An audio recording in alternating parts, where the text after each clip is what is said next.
Question है question number 1, why are fire alarm push buttons normally housed behind glass in push button units.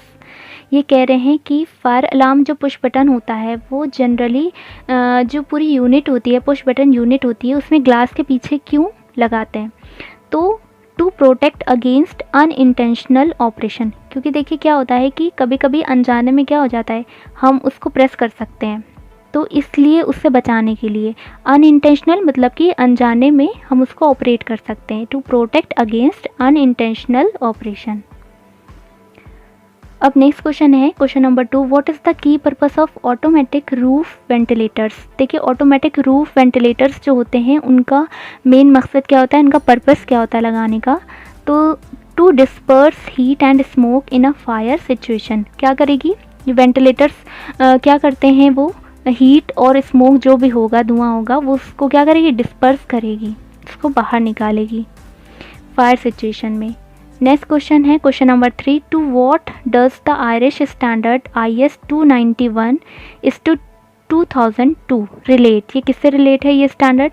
देखिए इसमें क्या होता है, जो पोर्टेबल फायर एक्सटिंग्विशर होते हैं उनका यूज़ किस तरह से होगा, सेटिंग, इंस्पेक्शन, मेंटेनेंस, इन सब के बारे में दिया है। ठीक है, ये सारे स्टैंडर्ड जो है, ये स्टैंडर्ड जो है इनसे रिलेटेड है, फायर एक्सटिंग्विशर के यूज़, सेटिंग, इंस्पेक्शन और मेंटेनेंस से।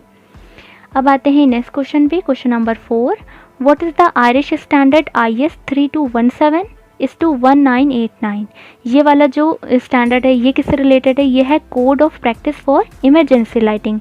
इमरजेंसी लाइटिंग के लिए ये प्रैक्टिस कोड है। अब आते हैं नेक्स्ट क्वेश्चन पे question number 5, name 4 types of fire extinguisher.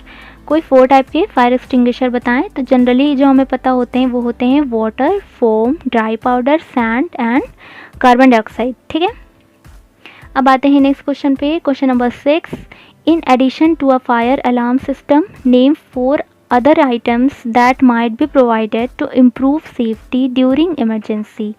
Emergency के टाइम पे सेफ्टी को इम्प्रूव करने के लिए हम और क्या आइटम्स इन्वॉल्व कर सकते हैं? ठीक है, उनके नाम बताने हैं। इसमें इन्होंने 4 पूछे हैं, हम कुछ आइटम्स के बारे में बताते हैं क्योंकि ज़्यादा भी पूछे जा सकते हैं।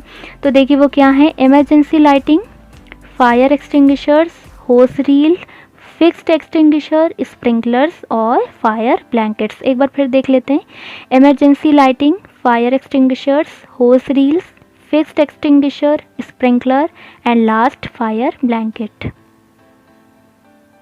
अब आते हैं नेक्स्ट क्वेश्चन पे question number 7, name the 4 important conditions for the maintenance of fire exit.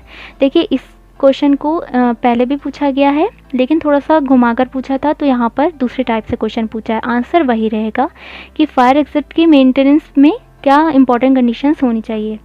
देखिए they should always be available when people are on the premises. ठीक है, हमेशा अवेलेबल होना चाहिए।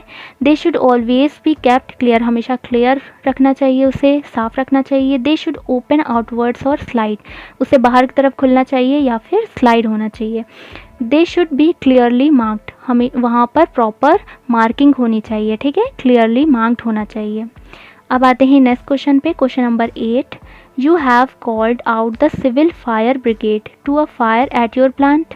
Name 4 vital pieces of information you should give to the officer in charge on its arrival. जो वहाँ पे आ रहा होगा उसको कौन सी इम्पॉर्टेंट इन्फॉर्मेशन जो होंगी वो देनी चाहिए। अब देखिए detail of the fire location, किसके डिटेल देनी चाहिए? फायर लोकेशन की डिटेल होनी चाहिए।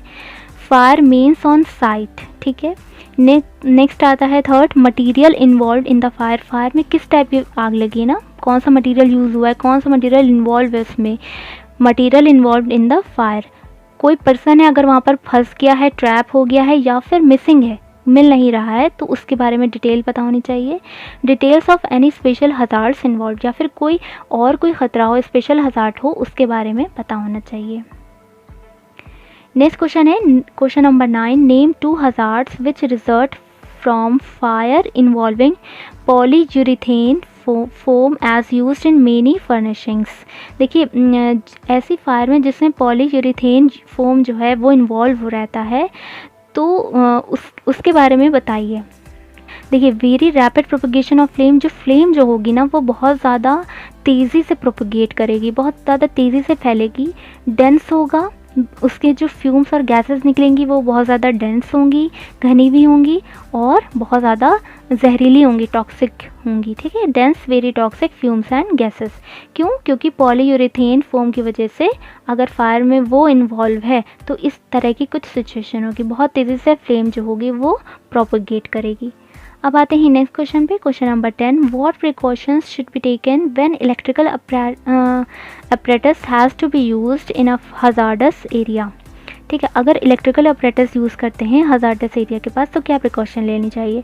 It should meet the classification required according to the hazard involved. ठीक है, जो भी उसमें ख़तरा होता है, हज़ार्ड जो भी इन्वॉल्वमेंट होती है जिस भी हज़ार्ड की, उसके अकॉर्डिंग हमें उसका क्लासिफिकेशन ज़रूर देख लेना चाहिए, रिक्वायर्ड है वो।